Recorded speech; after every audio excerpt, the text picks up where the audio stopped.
여러분 안녕하십니까? 다양한 뉴스가 가득한 방송 아주TV 뉴스룸 김혜립입니다. 4월 26일 금요일 뉴스 시작합니다. 윤석열 대통령의 국정 지지율이 2주 연속 20%대에 머물렀습니다. 더불어민주당 이재명 대표가 의제 조율이 녹록치 않다고 밝히며 다 접어두고 먼저 대통령을 만나겠다고 말했습니다. 국민의힘 윤재욱 원내대표 겸 당대표 권한대행이 윤석열 대통령과 이재명 대표의 회담에 대해 대화와 타협을 하는 통큰 만남이 돼야 한다고 말했습니다. 배추를 포함한 가격 불안 7종이 5월 중 0% 할당 관세를 적용할 것으로 나타났습니다. 월 100만 원 이상의 국민연금을 수령하는 사람이 70만 명에 육박한 것으로 나타났습니다.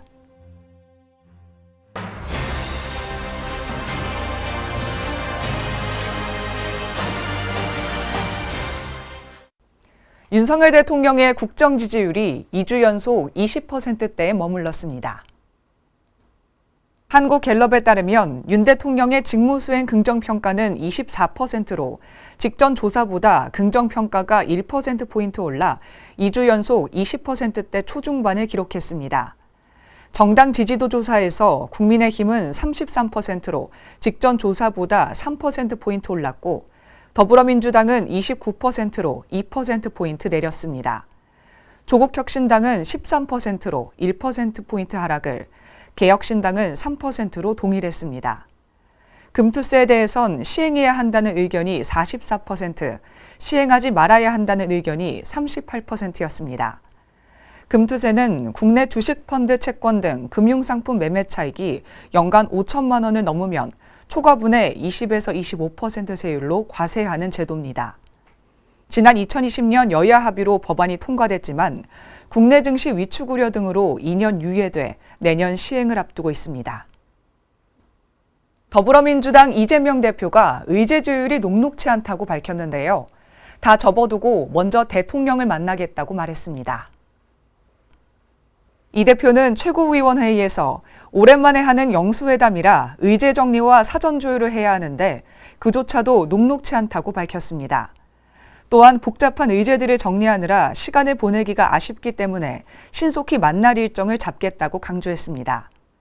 대통령실과 더불어민주당은 전날 윤 대통령과 이 대표 간 회담 의제 등을 협상하기 위한 2차 실무회동을 열었으나 결론을 내지 못한 바 있습니다. 이 대표는 대통령을 만나 민생 현장의 참혹한 현실을 제대로 전달하고 또 필요한 조치들을 요청하겠다고 말했습니다.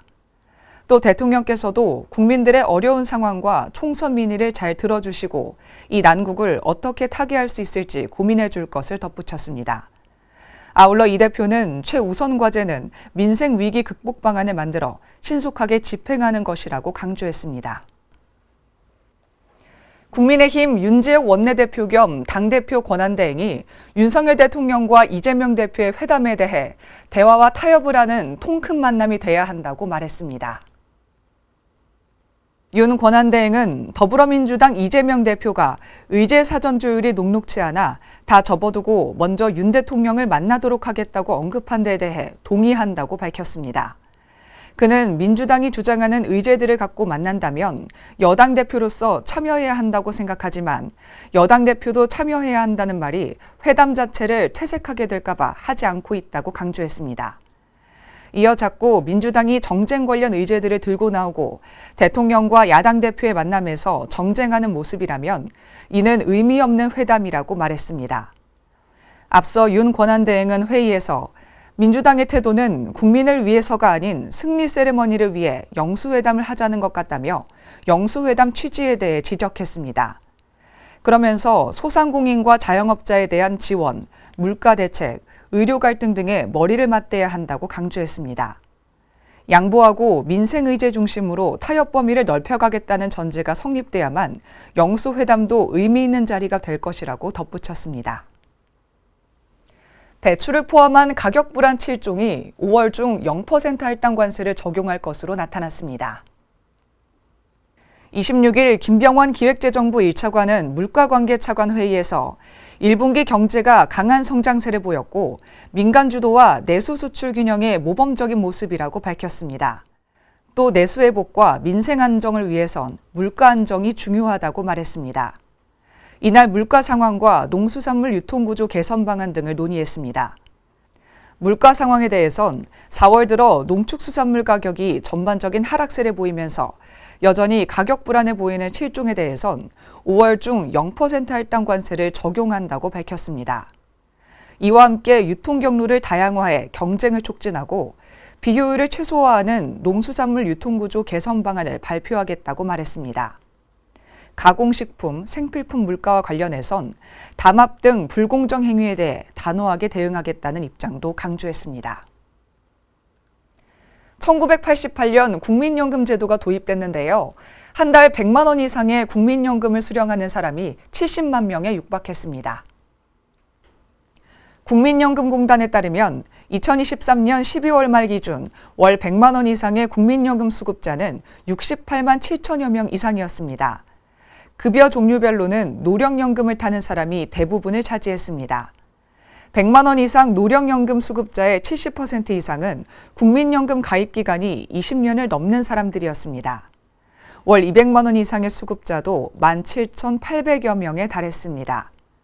50대 이상의 중고령자가 생각하는 개인 기준 노후 적정 생활비가 월 177만 원 수준이므로 국민연금을 매달 200만 원 이상 고정적으로 타면 은퇴 후 노후 생활을 하는데 큰 도움이 될 수 있다고 나타났습니다. 연금액은 가입 기간이 길수록 낸 보험료가 많을수록 소득 대체율이 높을수록 커지게 됩니다. 정부의 대통령 직속 의료개혁 특별위원회가 출범했지만 암 환자 단체는 의료개혁 특위는 공연불이라며 비판했습니다. 한국암환자권익협의회는 26일 성명에서 심각한 상황에도 불구하고 공연불 논의만 하고 있다며 비판하고 정부의 사직의대 교수 명단을 공개하고 환자 안전대책을 마련하라고 촉구했습니다. 또한 특위에서 의정대치 국면을 해결하지 못한다면 어떤 의미가 있겠냐며 비판했습니다. 환자가 병원을 옮기거나 차후 치료 계획을 세우려면 교수들의 사직 일정을 알아야 하기 때문에 사직 교수 명단의 국민 공개가 어렵다면 개별 환자에게라도 알려야 한다고 주장했습니다. 그룹 방탄소년단이 속한 국내 최대 기획사 하이브와 자회사 어도어가 극한의 대립을 보이고 있는데요. 어도어의 민희진 대표는 경영권 탈취 의혹을 거듭 부인했습니다. 민 대표는 26일 인터뷰에서 하이브에 컨펌받아야 하는 경영 구조를 설명하며 하이브가 어도어의 지분을 80% 가지고 있고 이 지분으로는 어떻게 할 수가 없다고 강조했습니다. 경영권 탈취 의혹이 제기된 것과 관련해 어떤 시도를 한 적도 없으며 진실은 당사자만 아는 것이니 유치한 분쟁은 그만하자고 덧붙였습니다. 한편 컴백을 앞둔 뉴진스는 음반 예약 판매를 시작했고 다음 달 24일 나올 예정입니다. 5월은 가정의 달인데요. 어린이 대공원과 청계천 등에서 다양한 가족 행사가 열립니다. 서울시설공단은 가정의 달 5월을 맞아 서울 시내 곳곳에서 다양한 가족 행사를 연다고 밝혔습니다. 5월 4에서 6일 서울 어린이대공원 고 페스티벌이 열리고 5월 11일 청계천 봄나들이 콘서트, 10일에서 12일 송파구 잠실역 지하도 상가에서 지하도 상가 플리마켓이, 24일 베리어 프리 장애인 예술인 전시회가 열릴 예정입니다. 한국영 서울시설공단 이사장은 가정의 달 5월을 맞아 가족과 함께 시간을 보낼 수 있도록 다양한 행사를 준비했다며 앞으로도 소중한 추억이 될 수 있도록 노력하겠다고 말했습니다. 이어서 날씨 전해드리겠습니다. 요즘 일교차가 크게 나타나고 있는데요. 전국 대부분 지역의 낮 기온이 25도 이상 올랐습니다. 아침과 낮, 또 낮과 밤의 기온차가 10도 이상 크게 벌어지면서 옷차림을 잘해주셔야겠습니다. 서울의 낮 최고 기온이 26도, 대전도 26도, 청주 27도로 중부지방은 어제보다 큰 폭으로 올랐습니다. 중부지방의 하늘빛은 대체로 맑았고 남부지방은 가끔 구름이 많았고 제주도는 5mm 미만의 비가 내렸습니다. 한편 동쪽 지역을 중심으로 황사가 유입되기도 했는데요. 강원 영동과 경북 지역의 미세먼지 농도가 오전에 일시적으로 나쁨을 보였고 그 밖에 중서부 지역으로는 초미세먼지 농도가 오전 한때 높았습니다. 주말에도 기온이 계속 오르면서 여름 더위가 찾아오겠습니다. 다음 주 월요일엔 전국적으로 비가 내리면서 때이른 더위의 기세는 한풀 꺾이겠습니다. 오늘 준비된 뉴스는 여기까지입니다. 금요일 아주TV 뉴스는 마칩니다. 저희는 월요일 저녁 6시에 다시 찾아뵙겠습니다. 시청해주신 여러분 고맙습니다.